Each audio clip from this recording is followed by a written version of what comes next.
Welcome to the South Florida Saltwater Fishing Report. I'm Heath, and it's time to get into the bite. All right, folks, welcome to the show, South Florida's ultimate resource for everything local fishing. We're going to go over what's biting, who's catching it, where it's being caught. We're also going to cover your future marine forecast, moon phase, and tide charts. Everything you need to know to help keep you in the bite. All right, before we get into this, though, if you want to learn more about fishing, grow as an angler, just see some great and exciting offshore fishing adventures, you can start by hitting that subscribe button and joining the South Florida Saltwater Fishing family. All right, everybody, nice, great week. The seaweed's still being kind of, still out there, not going anywhere anytime soon. Weather's going to be good. It's going to be a little windy right now because we are like kind of on the weird trail end of Tropical Storm Bertha, which is making landfall in Louisiana currently.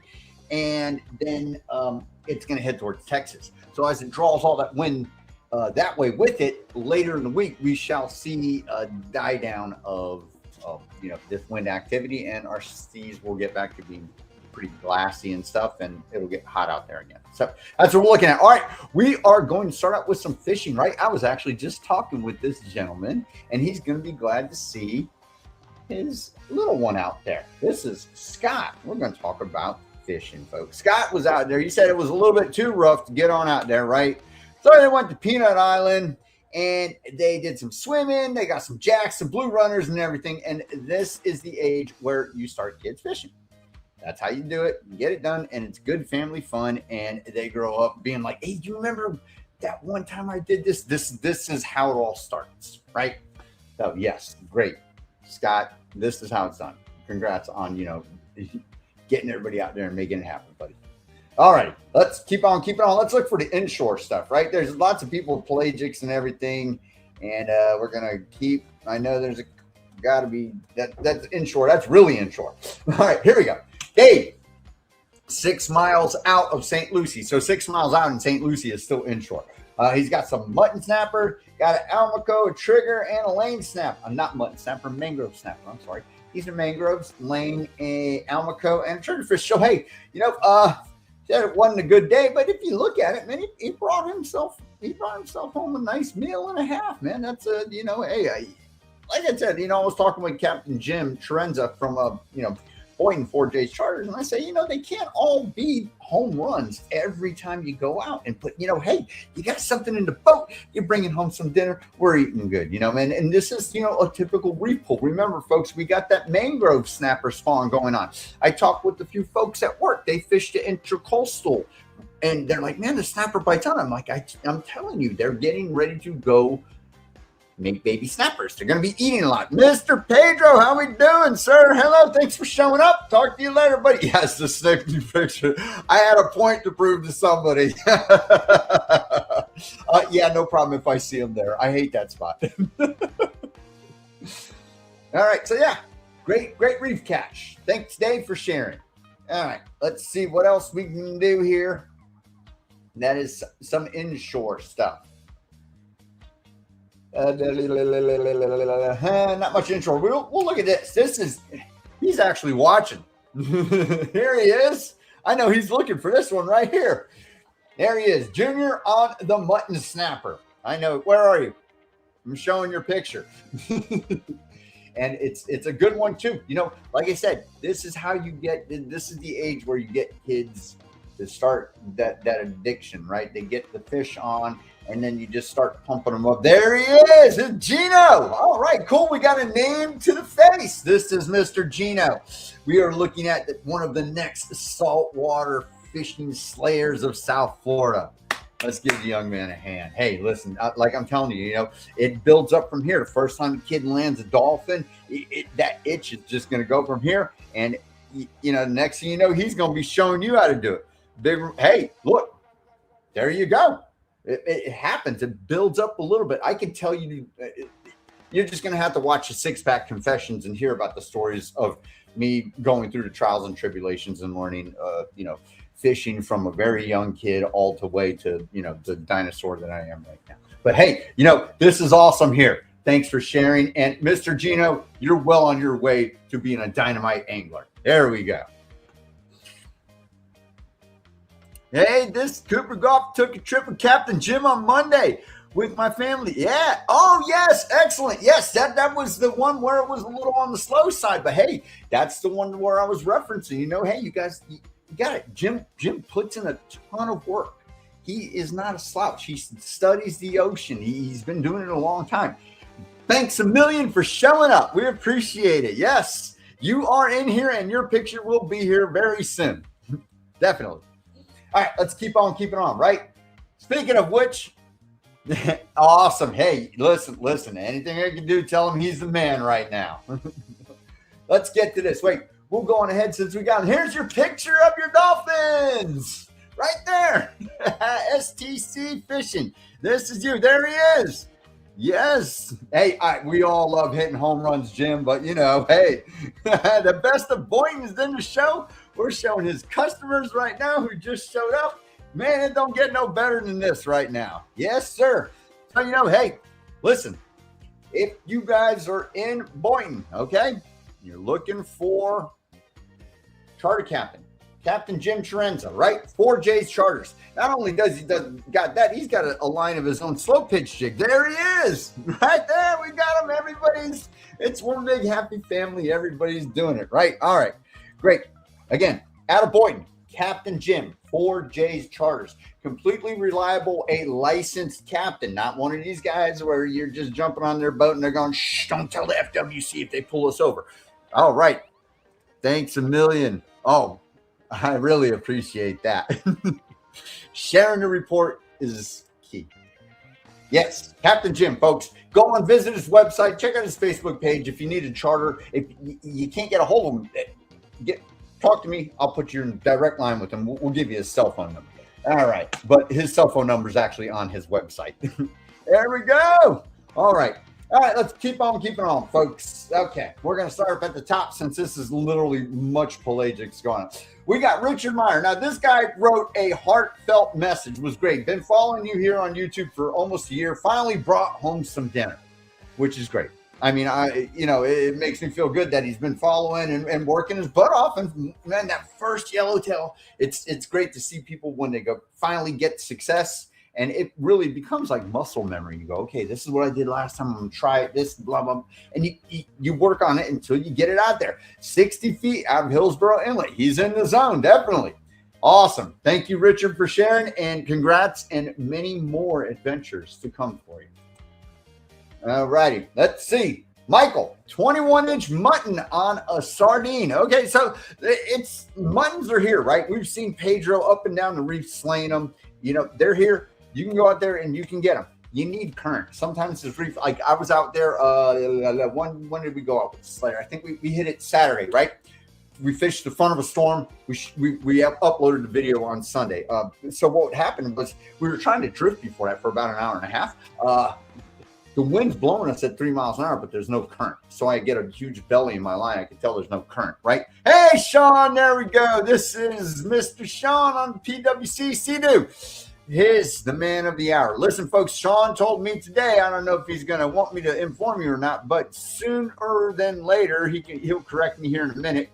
There's going to be another Riva Sea-Doo showing at Lake BOCA, I believe. So if you're wanting to meet up with Sean and the Riva World guys out there and check out some, PWCs and see what it's all about, getting into fishing and stuff, go on ahead and check it. And as he posts some more stuff, I can try my best to keep people that are interested in that sort of fishing tactic, loaded. It's great to have someone like Sean out here, repping for, the water, the personal watercraftsman. Great. And glad when he shows the thing.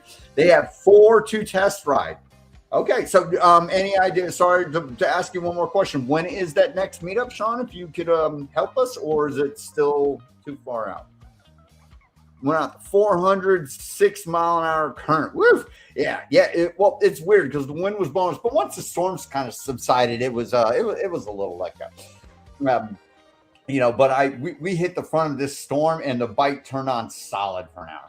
But let's get back to this. Michael and his 21-inch mutton, 90 feet. It's mid-September. All right, folks, the mid-September, Great. So if you're into PWC, right?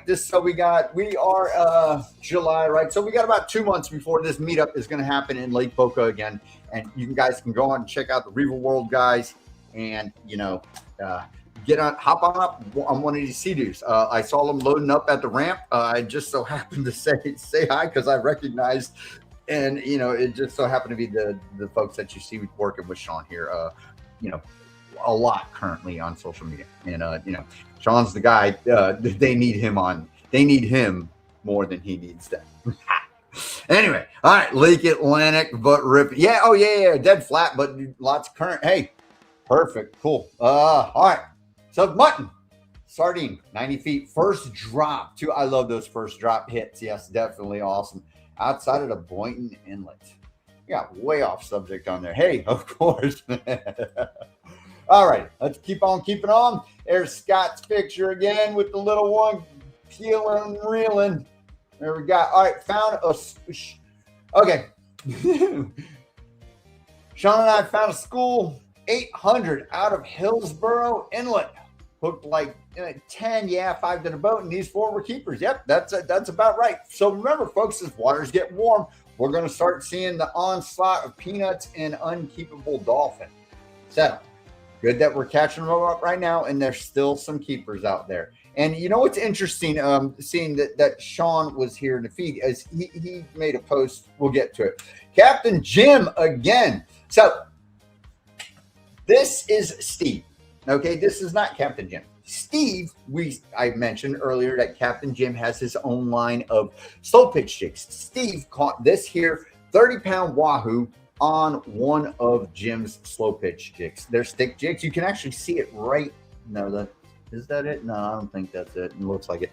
But yeah, still big piles of weeds off St. Lucie Inlet. Awesome. Yeah, they're big, but getting close to the weed lines is tricky because it's very scattered. So if you're trying to troll it, it's constant work. 30-pound wahoo on Captain Jim's jigs. So yes, 4J's jigs. I fished with them. They're definitely a reliable product. All right, Steve, 22-inch, caught on a 1/4 ounce yellowtail jig. You gotta love it when the yellowtail jig, the chartreuse, gets it done. All right, gotta love mutton snapper too. So the mutton snappers are around, folks. Yellowtail's kind of Yes, that is the jig hanging right there. Awesome. Okay, because I thought that's what I was looking at right there. Yeah, I got one of those pink ones, Jim. He's making me jealous. I might have to do something about this. All righty. There's Jim with his folks with a couple of dolphin again. Buddy had a mahi come out of the weeds, hit a buck down. Yeah, man. I've been out there with the Slayer, and we've had a couple of mahi get off because they just get all hung up in the weeds, and you get them in the boat, and they just want to jump all around, and they pop off. That's part of the territory, fishing around weeds. Sometimes the fish they've already done it. All right. Okay, Michael. Thursday. Went out on Thursday. It was beautiful out there, but the current was ripping and the bite wasn't on. Thinking it was because of the no moon. I'm not sure. All right. So, but hey, look, he's got a bucket load of groupers. He went strawberry picking, definitely. And that's dinner and a half right there. Can't complain about that. Here is Sean. So Sean was talking here about he's got this hammerhead out there on a weed line, right? Following him around on his Sea-Doo. He's saying it's about the same size as it. Yes, very curious sharks. And I've noticed this actually in one of the interviews I was doing the other day that it's one of the things. Sean's got a great shot right there of that shark. Big old hammerhead. I have noticed an increase of shark activity around debris. It used to not be like this.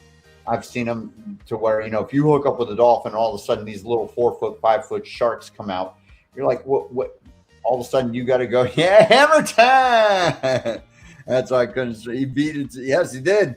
Hammer time, definitely. And Sean managed to eke out a couple of dolphin. Out of 750, he got some mahi and some almacos. Dinner, definitely, and the hammerhead. So yeah, the shark activity is definitely starting to expand, and they're getting smart. They're saying, hey man, if we go hang out under the weed lines, we got almacos, we got we got mahi, we got wahoo, tuna. Smart fish. And Michael, last fish of the night. So Michael went on a 3-day trip.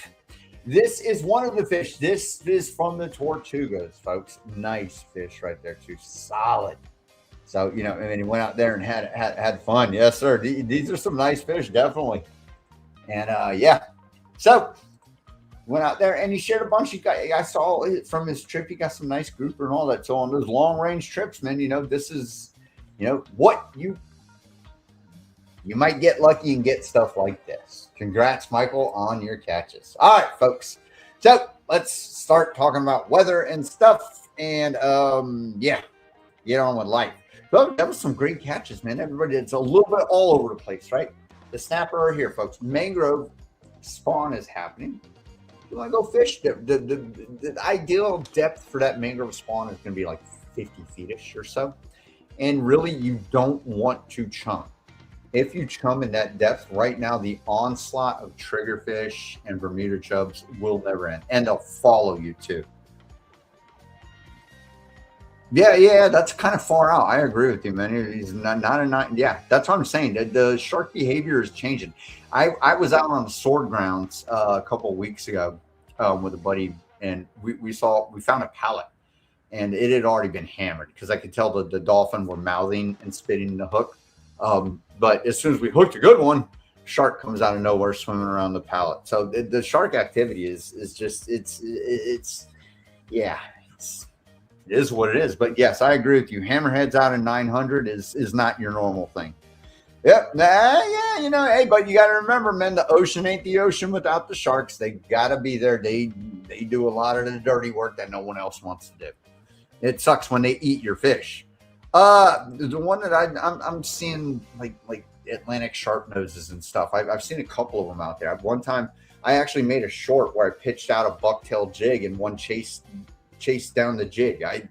He mouthed it, but it wouldn't connect with it. But yeah, and then the same type of shark out in 1,600 feet on the sword ground. Same thing on a pallet. They're Atlantic sharp noses. I did not see a hammerhead like you did, but yeah.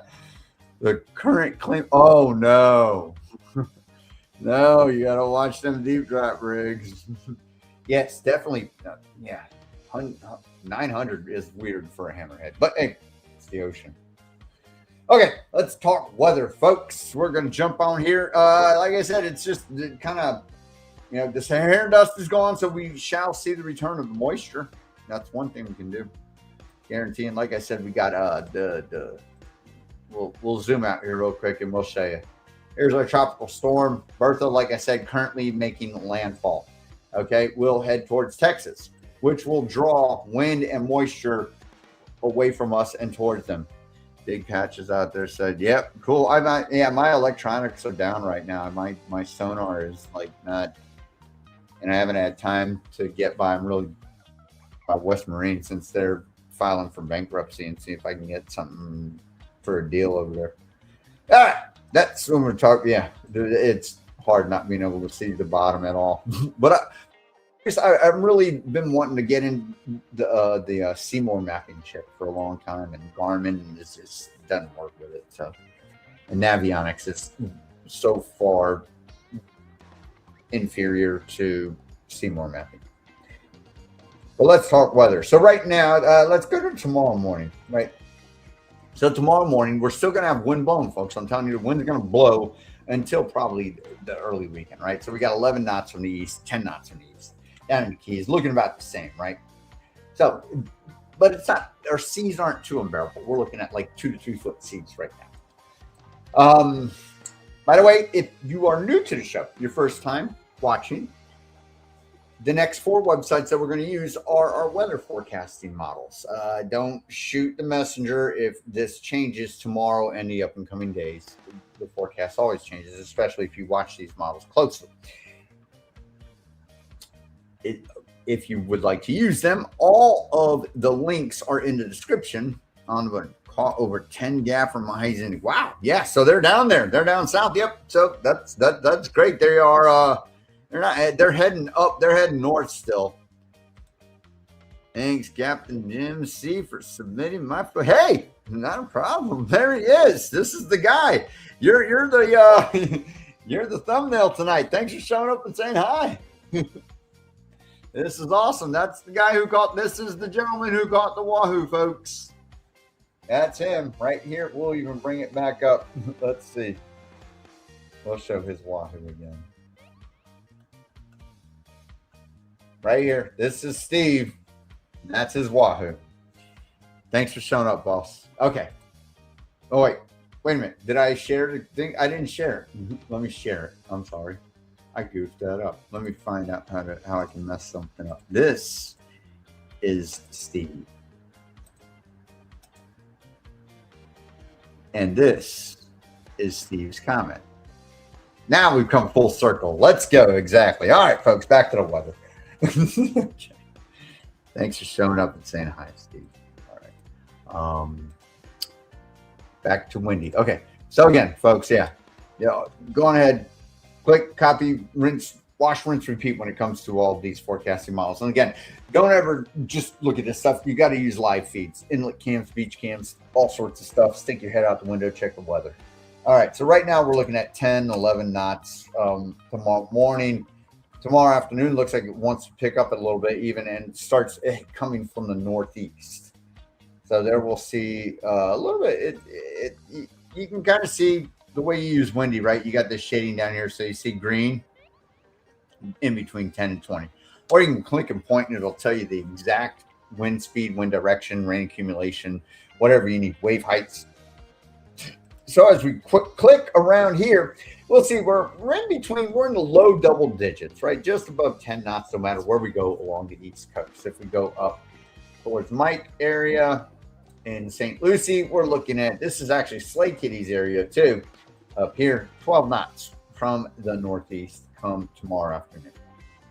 And then if we go Friday, all of a sudden we look like we're petering out a little bit, right? So like we said, this is the time, like I said, where that tropical storm is going to start drawing all that weather away from us, and we will end up, with a little bit of goodness coming on the weekend, right? So Friday, it even dies down even more.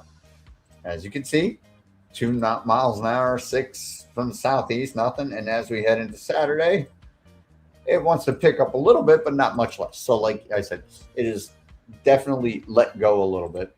And, like I said, well, you're going to have to watch it over the next couple of days to make sure that it doesn't change, because this could change it. And they could say, it's going to be a little bit more wild than we thought on the weekend.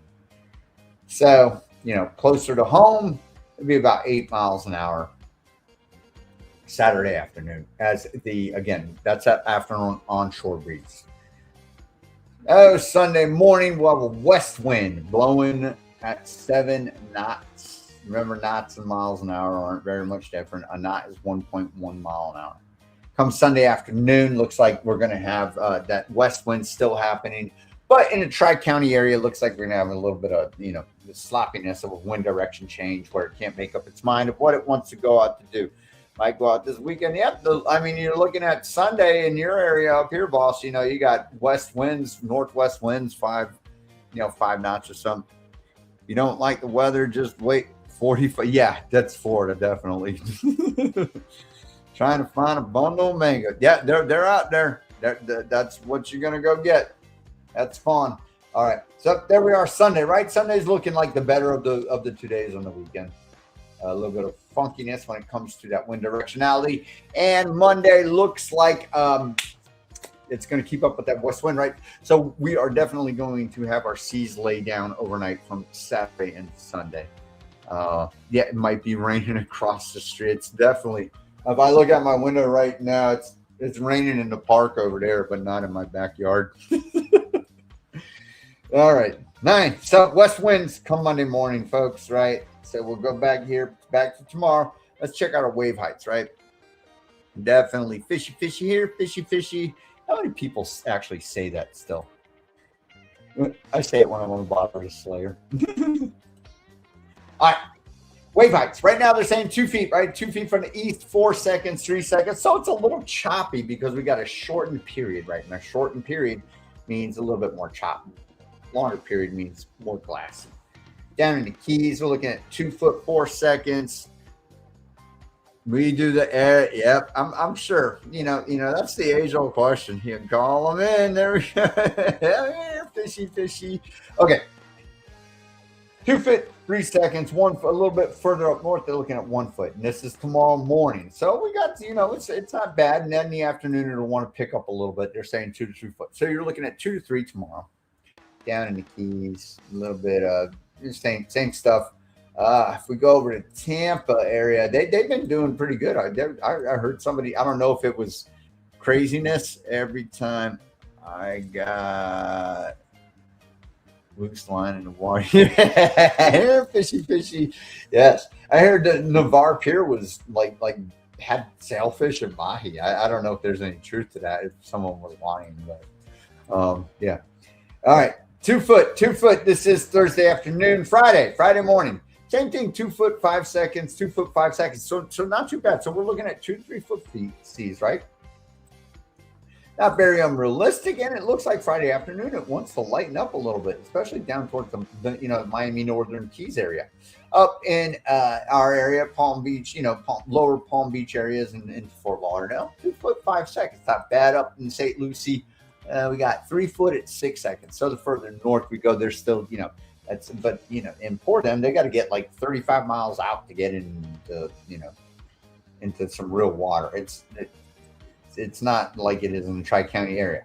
Saturday morning, they're saying, Wendy's saying 1 foot at 5 seconds, 1 foot a little bit further up north up in the Treasure Coast here, 2 foot at 7 seconds. So you're looking at kind of like a swell the further up north we go. As we head down into Keys, 1 foot. 1 foot waves down into Keys. Very nice seas.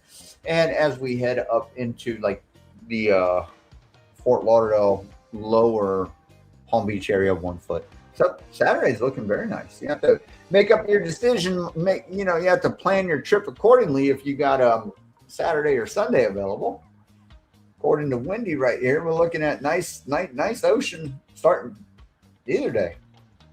All right, so that's Saturday, right? Let's take a look. Sunday, it's saying the same thing. So, you got to pick your poison and see what you want. What do you want to do? You want to deal with that west wind, or do you want to deal with them other winds that are going to be hammering you on Saturday? All right, Sunday looks like in the afternoon it wants to start coming on and picking up in. But remember, we're going to have that west wind. So 1 foot at 7 seconds. So, man, Sunday you're looking at like a glassy sea because of that west wind that builds up overnight. So it's just something to consider and think about if you are, going to head on out. Saturday, windy from the east, but not too bad for fishing, when it comes to wave heights. Sunday, more subdued sea, a little hotter because the wind's going to be blowing from the west, gathering the heat from the land and blowing out there. It's going to push some of the debris off. Now, here's the thing about the west wind, right? Consider this also. It's going to bunch up the seaweed and make some of that scattered seaweed bundle up. You got the west wind. We'll have it for a couple of days. So think about that when you're planning your trips, and that could be something that could actually help you make a decision and sway your thought process about why and where you're going to head out to. All right. So Monday, same stuff, 1 foot, 4 seconds, 1 foot, so the period is going to be longer on Sunday, and then heading into Monday, it'll shorten up. But so we're looking at, this, what we're seeing here jives with what we, sort of the wind directionality and wind speeds. All right, so let's go on back to tomorrow morning, and we're going to look at our rain and thunder and see where we're at. So, moisture in the sky, not very much. Just so what you're going to see, right, is we're in that typical summer pattern again. You wake up in the morning, you see storms offshore. In the afternoon, they blow onshore. So you'll see. And it's here, onshore storms, right? In the morning, Friday, offshore storms. And Friday afternoon, onshore storms. So you see where this how this wind effect works, right, folks?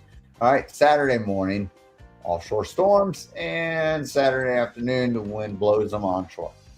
And come Sunday, a little bit more. Now remember, now Sunday we've got a west wind, so the storms will come from the other way and might build up more on the east coast in the afternoon. So this is the way of the world when it's summertime. Monday, we've got some stuff happening down here in the south. So we'll just have to monitor it and see what happens.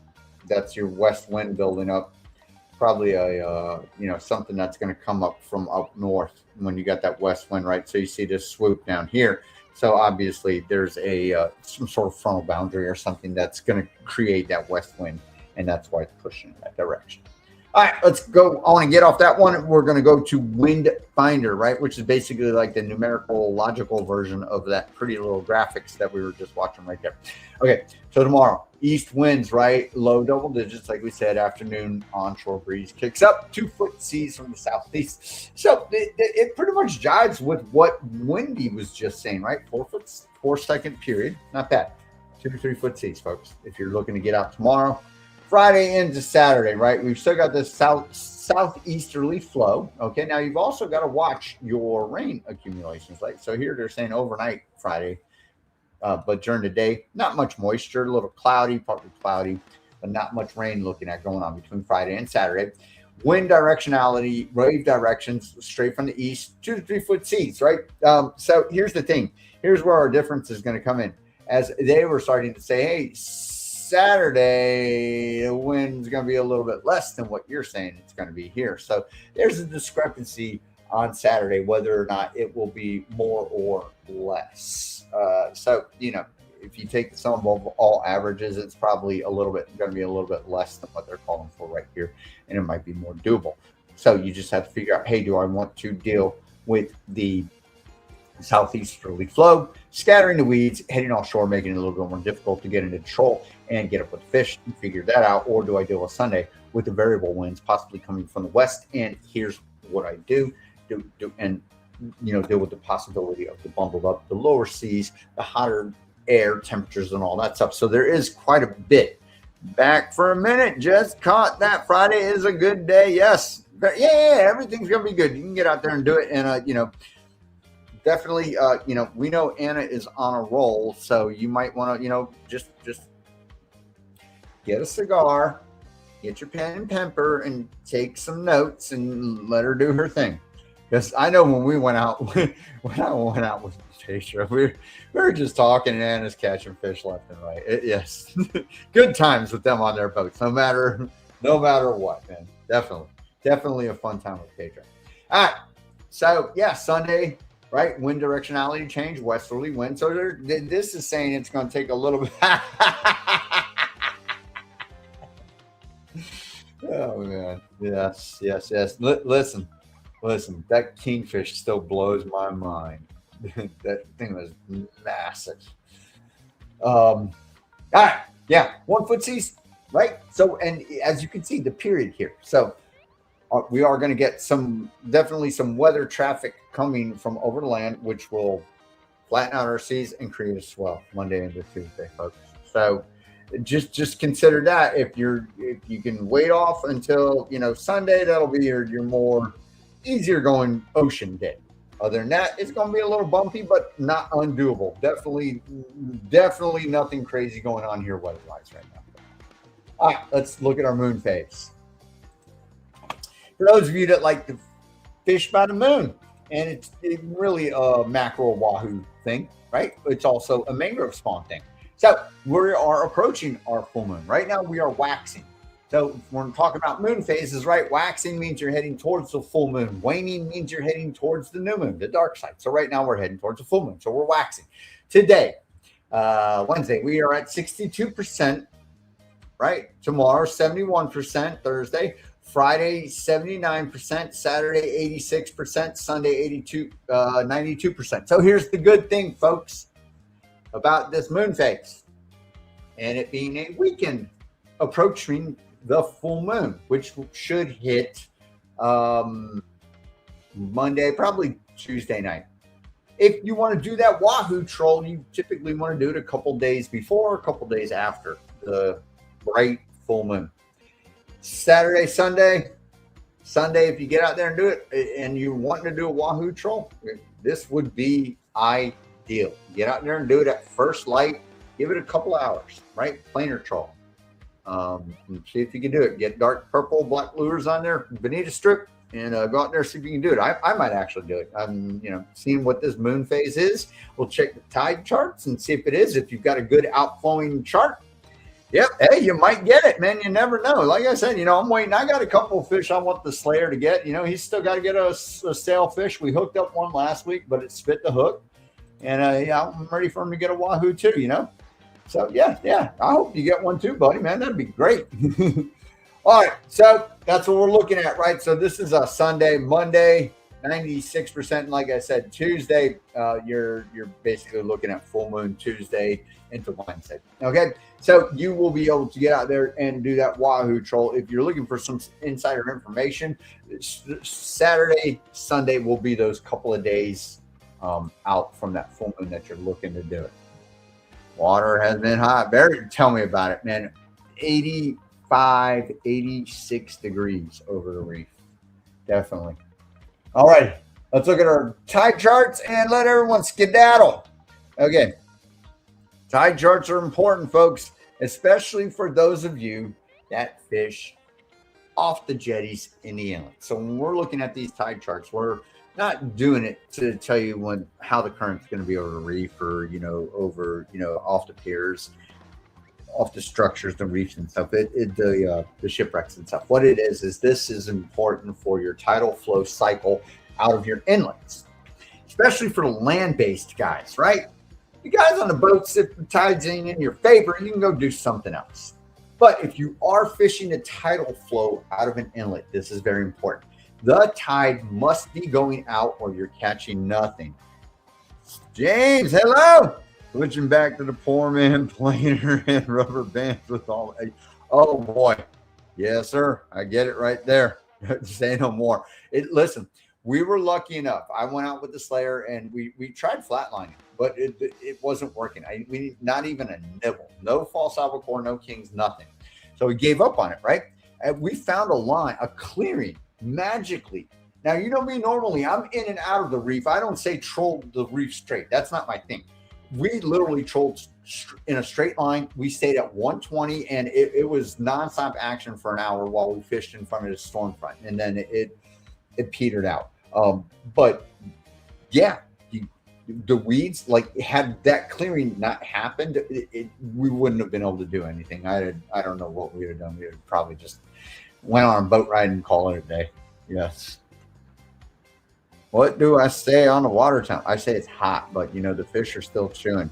Like I said, we had in front of the storm, the low pressure dropped and it turned on the bite. Out far, and the water temperature, down 20, 30 feet is could be there could be a rip in the water where you've got a water temperature mass change, and it could be in the 70s and stuff, and enticing them to eat. But yeah, right now it's very hot, but fish got to eat. All right, so Thursday we have the outgoing tide, right? So back to the stuff. If you're on a jetty, you've got to have the outgoing tide. The outgoing tide pushes out all the microorganisms and gunk.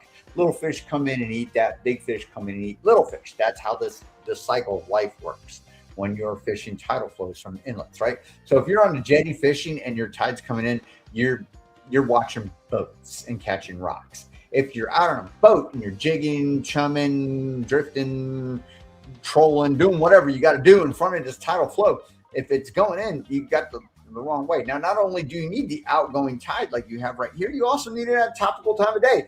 In the morning time and kind of when sun sets, right? Make sense of it. When the fish are chewing more. You got an outgoing tide when the sun is bright up overhead, that ain't going to really work for you.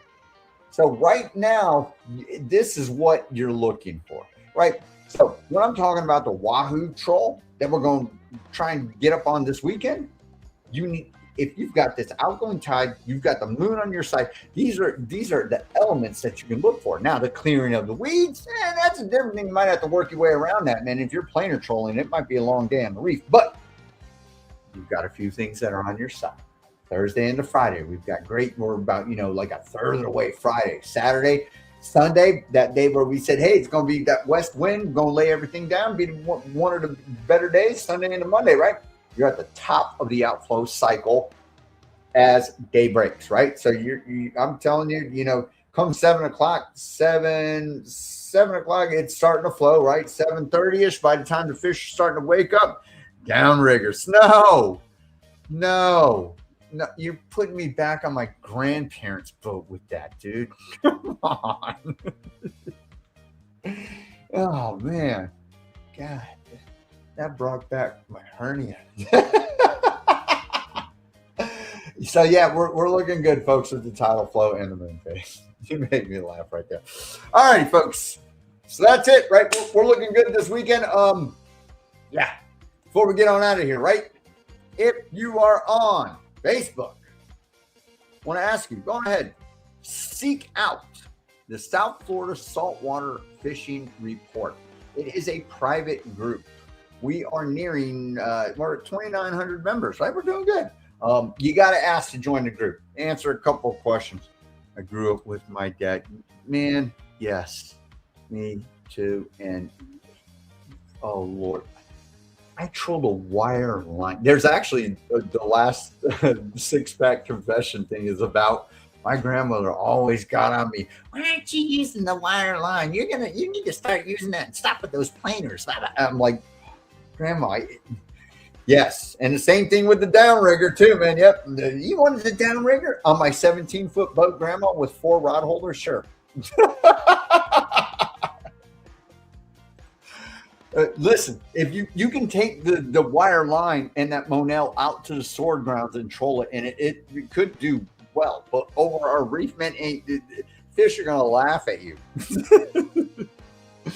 Anyway, all right, yes, South Florida Saltwater Fishing Report. Answer a couple of questions. What's your favorite fish, and are you gonna play by the rules? The favorite fish is easy. I don't care what it is.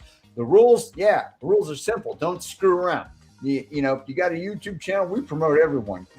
Charter captains, YouTube channels, everything. We don't hate, right? We're a loving community here. Every Monday, post the brag board. You don't have to wait for this to come out. You can just post anytime you want to, like here. Post some pictures. Okay, if you put it on the brag board or any other time, guaranteed to be showcased on the live show. Hey, there he is. How you doing, Yandri? Good to see you. Thanks for stopping by. Post something, right? Guaranteed to be showcased on the show as long as I don't screw up. And yes, I do screw up periodically. You know, that's just my nature. All right. And if you post something, you also got a chance of being the thumbnail for the live stream on YouTube every Wednesday at 6 o'clock. That's what we got going on, folks. All right, let's get on out here. Make sure you guys hit the like button, and it does help the stream. Yes, every little bit helps. Everyone's showing up, saying hi, making their posts, keeping involved, and